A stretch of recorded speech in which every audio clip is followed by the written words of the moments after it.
নারীদের পরকালে এবং দুনিয়াতে, পরকাল দুনিয়া দুটো ক্ষেত্রকে সামনে রেখে 6টি অবস্থা হইতে পারে। কোন একজন নারী প্রথম অবস্থা বিয়ে হওয়ার আগেই মারা গেল। অনেক মেয়েরা বিয়ে হওয়ার আগে মারা যাচ্ছে না, যাচ্ছে বিয়ের বয়সই হয়নি মারা গেছে, অথবা বিয়ের বয়স হয়েছে তারপরে বিয়ে হয়নি মারা গেছে, বিয়ে হওয়ার আগে মারা গেল, এই একটি অবস্থা। আর স্বামী জান্নাতে যেতে পারল না, ফেরাউনের মতো। ফেরাউন জান্নাতি না জাহান্নামী? কিন্তু তার স্ত্রী আসিয়া রাদিয়াল্লাহু জান্নাতি। তাহলে আসিয়া কার সাথে থাকবেন? ফেরাউনের সাথে? কোশ্চিন কালেও না। জি, স্ত্রীর ক্ষেত্রেও এইটাই মনে রাখতে হবে, বা এই বিষয়টিও মনে রাখতে হবে। স্ত্রী যদি স্বামীর অনুসারী হয় ইমানের ক্ষেত্রে, তো সেই স্ত্রী স্বামীর সাথে থাকবে। স্বামী যদি ইমানদার হয়, যেমন স্ত্রী ইমানদার, যেমন স্ত্রী নামাজি তেমন স্বামীও নামাজি, তাহলে একসাথে মিলিত হবে। আর এর বিপরীত হইলে হবে না, হবে না। জি, তো উলামায়ে কেরামগণ এ সম্পর্কে বলেছেন, স্বামী স্ত্রী বিষয়টি আজকে বিশেষ করে আলোচনা করব। 6টি অবস্থা বর্ণনা করেছেন নারীদের পরকালে এবং দুনিয়াতে, পরকাল দুনিয়া দুটো ক্ষেত্রকে সামনে রেখে 6টি অবস্থা হইতে পারে। কোন একজন নারী প্রথম অবস্থা বিয়ে হওয়ার আগেই মারা গেল। অনেক মেয়েরা বিয়ে হওয়ার আগে মারা যাচ্ছে না, যাচ্ছে বিয়ের বয়সই হয়নি মারা গেছে, অথবা বিয়ের বয়স হয়েছে তারপরে বিয়ে হয়নি মারা গেছে, বিয়ে হওয়ার আগে মারা গেল, এই একটি অবস্থা। দ্বিতীয় অবস্থা হচ্ছে যে বিয়ে হয়েছিল কিন্তু তালাক হয়ে, তালাক অবস্থায় মারা গেল, তালাক প্রাপ্ত হয়ে মারা গেল, অন্য কোথাও আর বিয়ে হয়নি। তাহলে দ্বিতীয় অবস্থা হচ্ছে তালাক প্রাপ্তা, আর ওই অবস্থায় মারা গেল। তৃতীয় অবস্থা হচ্ছে যে বিবাহিতা, বিবাহিতা কিন্তু তার স্বামী জান্নাতে যেতে পারল না, ফেরাউনের মতো। ফেরাউন জান্নাতি না জাহান্নামী? কিন্তু তার স্ত্রী আসিয়া রাদিয়াল্লাহু জান্নাতি। তাহলে আসিয়া কার সাথে থাকবেন? ফেরাউনের সাথে? কোশ্চিন কালেও না। জি, তো বিবাহিতা কিন্তু তার স্বামী জান্নাতে যেতে পারল না, তখন তার অবস্থা কি হবে? কার সাথে সে থাকবে? সে একাকী থাকবে জান্নাতে, না আল্লাহ তাকে উত্তম বিকল্প দেবেন? এ হচ্ছে প্রশ্ন। চতুর্থ অবস্থা হচ্ছে যে কোন নারী বিবাহের পরে মারা গেল, বিবাহ হয়েছে তারপরে মারা গেল।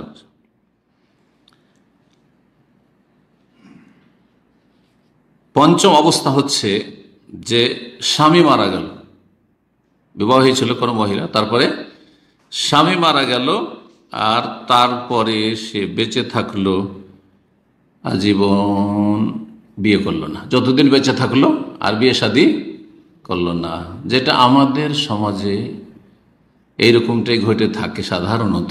অধিকাংশ মহিলারা একটু বয়স গড়িয়ে গেলে, এমনকি অনেকের বয়স গড়ায়নি, ভালো বয়স আছে, যথেষ্ট বয়স আছে বিয়ে শাদীর, তারপরেও বিধবা হওয়ার পরে বিয়ে শাদী করতে চায় না, তারা করে না, অথবা তাদেরকে কেউ করে না।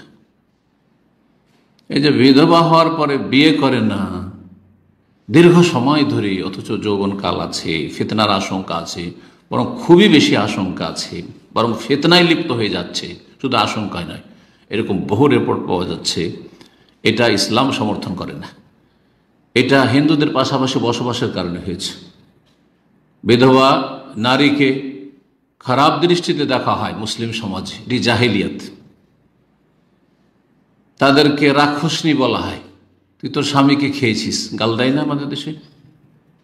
খারাপ এভাবে গাল দেয়। জি, আল্লাহ না করে কোনো বোনের যদি পরপর দুটো তিনটে স্বামী মারা যায়, তো সবাই বলতে থাকে ইল্লা মাশাআল্লাহ, শতকরা 99টা মুসলিম নর নারী বলে থাকে এলাকার যে ওই মহিলা খারাপ, অলক্ষী কুলক্ষণ, এটি শিরক। এই আকীদা কোনো কিছুকে বা কোনো অবস্থাকে কাউকে অলক্ষী কুলক্ষণ মনে করা কি শিরক। আর তেয়ারা তো শিরকুন। জি,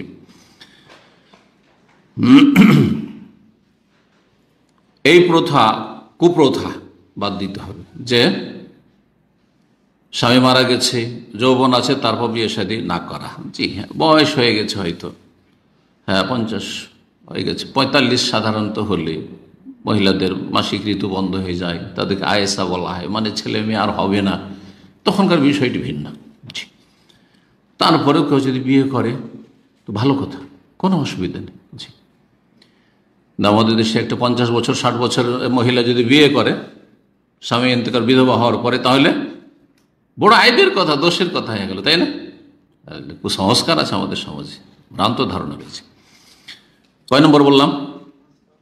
5 নম্বর বললাম। 6 নম্বর হচ্ছে যে স্বামী মারা গেছে, বিধবা হয়েছে, তারপরে অন্য কোথাও বিবাহ বসেছে।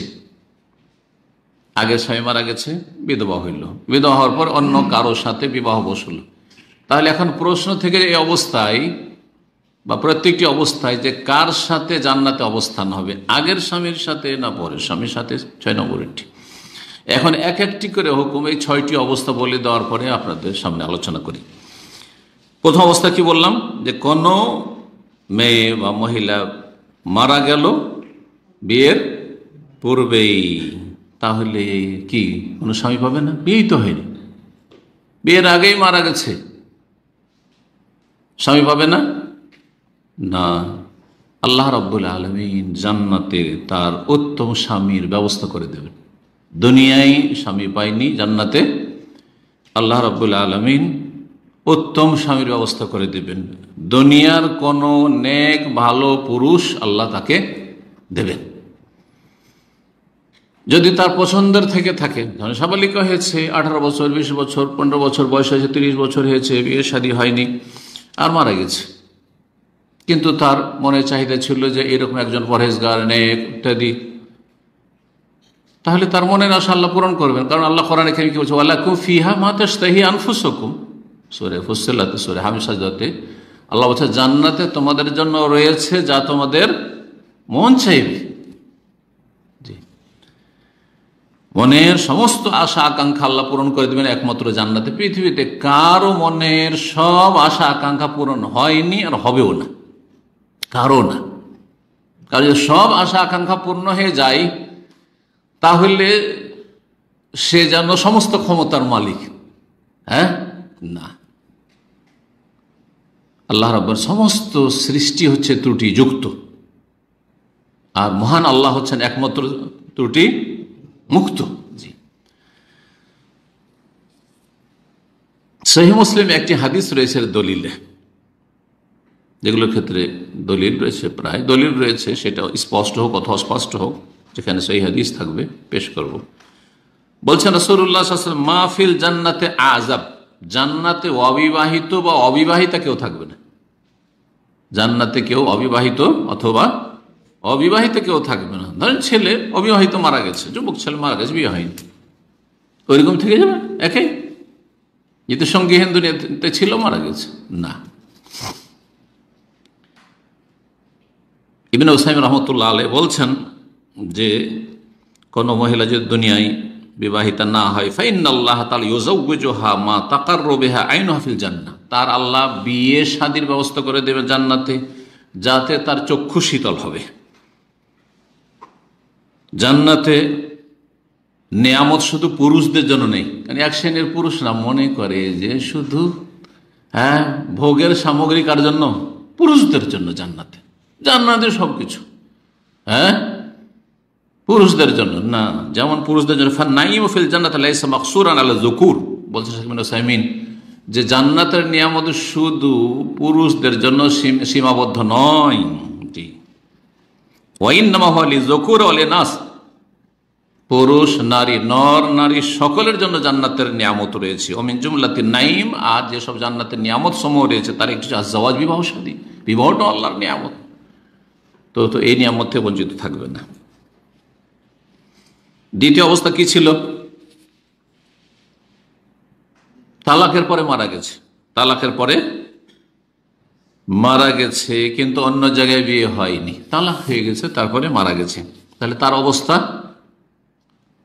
তালাক হয়ে গেছে তার মানে আগের স্বামীর সাথে বিচ্ছিন্ন হয়ে গেছে, আর কোনো স্বামী হয়নি, তাহলে তার কোনো স্বামী নেই। তাহলে তার অবস্থা হচ্ছে এই প্রথম অবস্থার মতোই, তার হুকুম হচ্ছে বা অবস্থা হচ্ছে প্রথম যেই মহিলার বা যেই মেয়ের বিয়ে হয়নি তার মতোই। আল্লাহ রাব্বুল আলামিন তার জান্নাতে ভালো মানুষের সাথে বিয়ের ব্যবস্থা করে দেবেন। 3 নম্বর অবস্থা কি ছিল? 3 নম্বর অবস্থা ছিল যে বিবাহ হয়েছিল কিন্তু তার স্বামী জান্নাতে যেতে পারেনি, স্বামী জাহান্নামে আর স্ত্রী জান্নাতে। ইবনে উসাইম রাহমাতুল্লাহ আলাইহি এই সম্পর্কে বলছেন, ফাল মারআ ইযা কানাত মিন আহলিল জান্নাহ, যদি মহিলা জান্নাতি হয়, ওয়ালাম তাতাজাওয়াজ আও কানা যাওজুহা লাইসা মিন আহলিল জান্নাহ, তার বিয়েই হয়নি অথবা তার স্বামী জান্নাতি হতে পারেনি, ফাইন্নাহা দাখালাতুল জান্নাহ, যখন জান্নাতে প্রবেশ করবে, ফাহুনাকা মিন আহলিল জান্নাতি মান লাম ইয়াতাজাওয়াজ মিনার রিজাল, সেখানে অনেক জান্নাতি হবে যাদের দুনিয়াতে বিয়ে হয়নি, দুনিয়াতে স্ত্রী ছিল না।